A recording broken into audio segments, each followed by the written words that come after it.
Right, good morning, good morning, good morning. Sabado na. Yeah. Nandito kami ngayon, nandito pa sa Tarlac. Yan. Dito sa bahay ni Paring Aaron. Yan, paalis pa lang. Maya-maya, alis pa lang back to Manila. Yan. Napakasarap ng lugar ni Paring Aaron. Napakaganda ng paligid. Karaming puno, talagang probinsya. Oh. Mga puno ng mangga, kawayan. Yan, yung aming mga kabayo naka-ready na. Yan, napasarap yung tulog, kaya talagang inumaga kami ng gising. Maliwanag na, may araw na. Kasi natulog kami kagabi mga alas 12 na rin dahil nag-shot muna pampatulog. Kasi siyempre sa sobrang pagod, si Kuya Biko. Kebik! Yes. Hello! Hello, Yan, ready na kami para bumiyahe na. Siguro before lunch or after lunch, nasa Manila na kami. Nasa kanya-kanyang tahanan na. Yan. Sarap ng biyahe namin. Miyerkules ng gabi, 10 o'clock kami umalis sa Manila.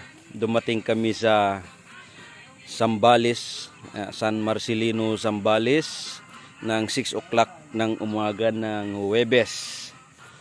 Yan. Tapos dumiretso kami ng New Zealand Lake, yung bayan na nilubog nung pumutok ang Mount Pinatubo. Napakasarap doon, napakaraming tao, napakaraming turista. Ayan, doon kami nag-overnight hanggang Friday morning.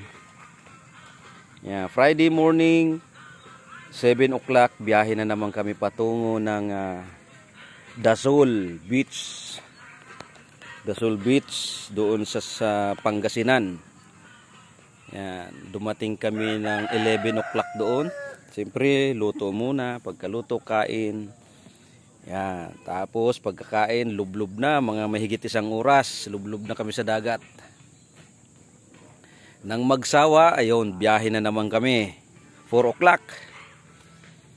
Biyahe na naman kami ng 4 o'clock papunta dito sa Kamiling, Tarlac. Dito na nga sa bahay ni Paring Aaron. Yan, 4 o'clock dumating kami dito ng 7 o'clock ng gabi. Yan, ganun pa rin. Pahinga, luto, kain, tapos sabay shot na. Yan, tapos tulog na. Ito na ngayon, inabot na kami ng umaga. Yung usapan namin, madaling araw kami aalis. Napasarap ang tulog. Paggising namin may araw na. Yan. Meron ng araw. Pero masarap kasi nakita ko yung buong kapaligiran. Yan, puro mangga, kaya lang ilan-ilan lang ang bunga. Ay, pulutan nga namin kagabi, mangga rin. Yan. Napakalawak ng asinda ni Paring Aaron. Meron pa daw palaisdaan.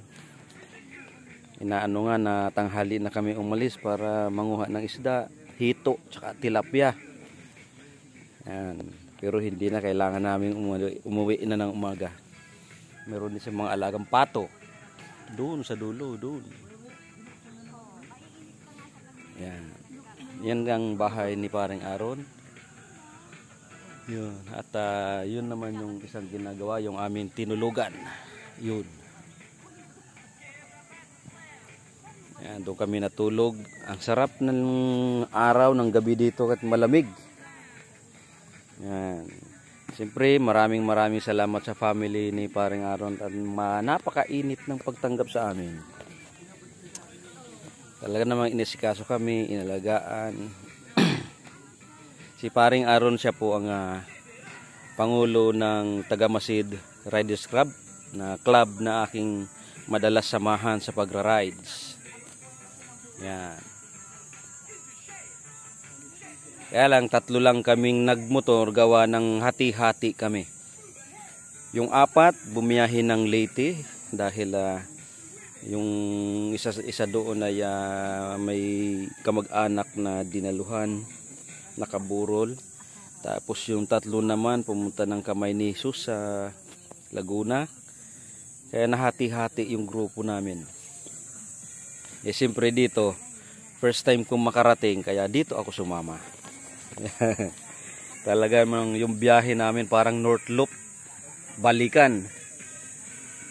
Talagang napakasarap, masaya, kailangan talagang sulit. Sulit na sulit talaga yung biyahe. Ayos talaga. Woo! Yeah, siguro after 30 minutes, pack up na kami. Mga nagkakape pa. Alright, good morning, good morning. Happy Saturday. Yan. I love you all.